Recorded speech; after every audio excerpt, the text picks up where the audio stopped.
Magluto tayo ng adobong manok. Lagyan natin siya ng sibuyas.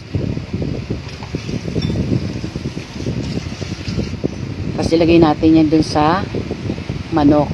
Yang sibuyas.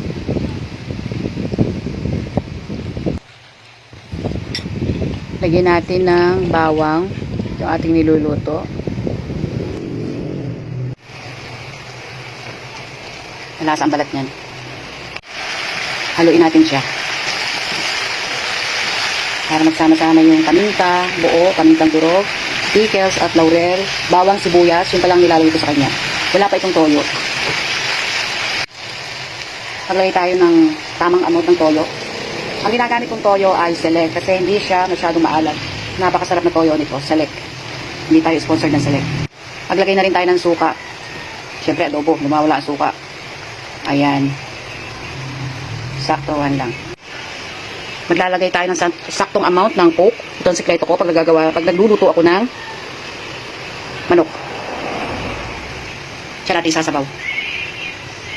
Yan. Ang mga nilagay ko na dito, bawang, sibuyas, paminta, pamintang buo, pamintang durog, toyo, suka, at soft drinks, at saka pickles. Mahalo-halo ko na yan. Nilagyan ko na rin yan ng pampasarap. Yung ating minamagic na pampasarap ay hindi nakakalimutang ilagay. Pwede nyong i-skip yung paglalagay ng ganun. Pero kami naglalagay nun. Kailangan na natin siya takpan. Hintayin natin siyang ma-reduce yung sabaw at yung soft drinks na inilagay natin. Kayo rin ba guys? Naglalagay din ba kayo ng coke sa inyong nilulutong adobo? Adobong manok or adobong baboy ay masarap yung ilagay. Tikman na natin kung tama ang lasa ng ating niluluto.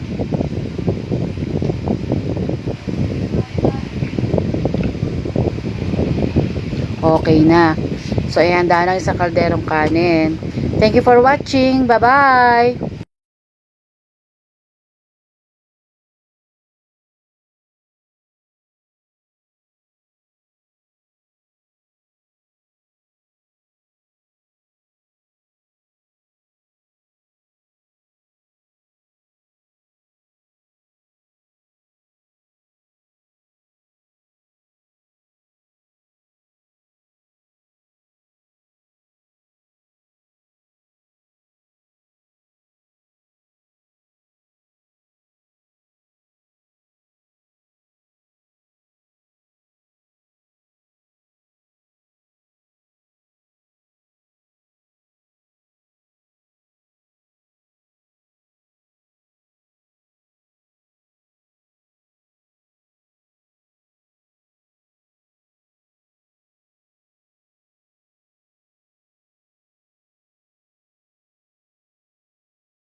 Please follow and share for more.